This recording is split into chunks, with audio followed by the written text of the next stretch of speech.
Sunitha Williams ఫైనల్గా భూమిపైకి అయితే చేరుకున్నారు. సుమారుగా 9 నెలలు అంటే 228 రోజుల తర్వాత ఆమె భూమిపైకి అయితే వచ్చారు.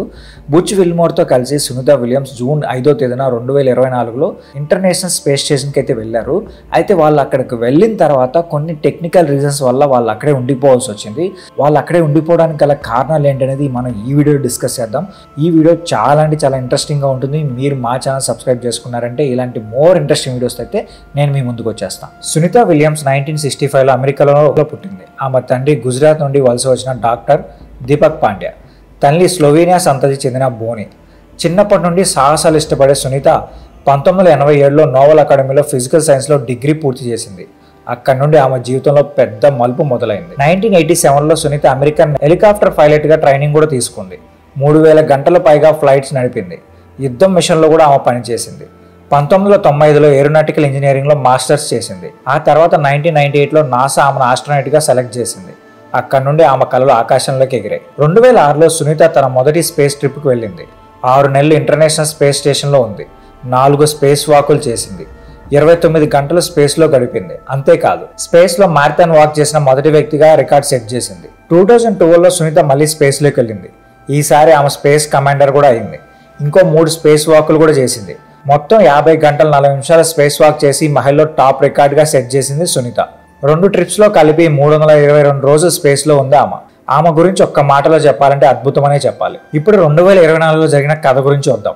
2024 జూన్ 5వ తేదీన సునీత విలియమ్స్ మరియు తన కో ఆస్ట్రోనైట్ బుచ్ విల్మోర్తో కలిసి బోయింగ్ స్టార్ లైనర్లో స్పేస్కి వెళ్ళింది. ఇది స్టార్ లైనర్కి మొదటి క్రూడ్ మిషన్, అంటే మనుషులతో వెళ్లే మొదటి ట్రిప్. ప్లాన్ ప్రకారం 8 రోజులు మాత్రమే ఉండాల్సింది. కానీ స్పేస్ క్రాఫ్ట్ లో టెక్నికల్ ప్రాబ్లమ్స్ వచ్చాయి. స్పేస్ క్రాఫ్ట్ యొక్క థస్టర్ ఫెయిల్యూర్ అయింది. హీలియం లీక్ అవడం జరిగింది. నాసా రిస్క్ తీసుకోవడం ఇష్టం లేక స్టార్ లైనర్ ను ఖాళీగా సెప్టెంబర్ 24న భూమిపైకి తీసుకొచ్చారు. సునీత విలియమ్స్ మరియు బుచ్ విల్మోర్లు అక్కడే ఉండిపోయారు. అక్కడ ఆమె 9 నెలల పాటు మార్చి 18, 2025 వరకు ఉంది. ఈ టైంలో సునీత ISS కమాండర్ గా రెండోసారి కూడా పనిచేశారు. 900 గంటల పైగా సైంటిఫిక్ రీసెర్చ్ చేశారు. స్పేస్ లో గార్డెనింగ్ మరియు మైక్రోబ్స్ ఎక్స్పెరిమెంట్స్, 62 గంటలకు పైగా స్పేస్ వాక్లు, ఇలా చాలా పనులు చేసి ఆమె రికార్డ్ అయితే క్రియేట్ చేశారు. ఇంకా చెప్పాలంటే దీవాళీ శుభాకాంక్షలు మరియు క్రిస్మస్ శుభాకాంక్షలు కూడా భూమికి పంపించారు. చివరికి మార్చి 12, 2025లో space x crew 10 mission launch అయింది.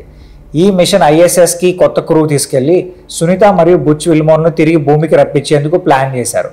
మార్చి 18, 2025న స్పేస్ ఎక్స్ డ్రాగన్ క్యాప్సూల్స్లో సునీత సేఫ్గా భూమిపైకి వచ్చారు. అయితే ఇంటర్నేషనల్ స్పేస్ సెంటర్ నుంచి భూమిపైకి రావడానికి 17 గంటల సమయం పడుతుంది. అయితే స్పేస్ క్రాఫ్ట్ భూమిపైకి వచ్చే సమయంలో అందరిలో టెన్షన్ మొదలైంది. తొలుత గంటకు 17,000 మైళ్ళ వేగంతో స్పేస్ క్రాఫ్ట్ భూమి దిశగా పయనించింది. క్రమంగా వేగం తగ్గించుకుంటూ గంటకు 116 మైళ్ళ వేగంతో 4 పారాచూట్ల సాయంతో భూమి యొక్క గ్రావిటీ శక్తిని తట్టుకుంటూ ఫ్లోరిడా తీరంలో క్యాప్సూల్ సురక్షితంగా దిగింది. సరిగ్గా బుధవారం తెల్లవారుజామున 3 గంటల 27 నిమిషాలకి స్పేస్ క్రాఫ్ట్ భూమికి చేరుకుంది. కేవలం 8 రోజుల ట్రిప్ కోసం వెళ్ళిన వాళ్ళు సుమారుగా 288 రోజులు స్పేస్లో నుండి పోవాల్సి వచ్చింది. ఫైనల్గా వాళ్ళైతే భూమిపైకి చేరుకున్నారనమాట. ప్రపంచంలో ఉన్న ప్రతి ఒక్కరైతే వాళ్ళు సేఫ్గా రావాలని చెప్పి కోరుకున్నారు. మన ఇండియాలో కూడా చాలా మంది వాళ్ళు సేఫ్గా రావాలని చెప్పి ప్రేయర్ చేశారు. గుజరాత్లో అయితే సునీత విలియమ్స్ సంబంధించిన బంధువులు అయితే పూజలు యజ్ఞాలు కూడా చేశారని తెలుస్తుంది.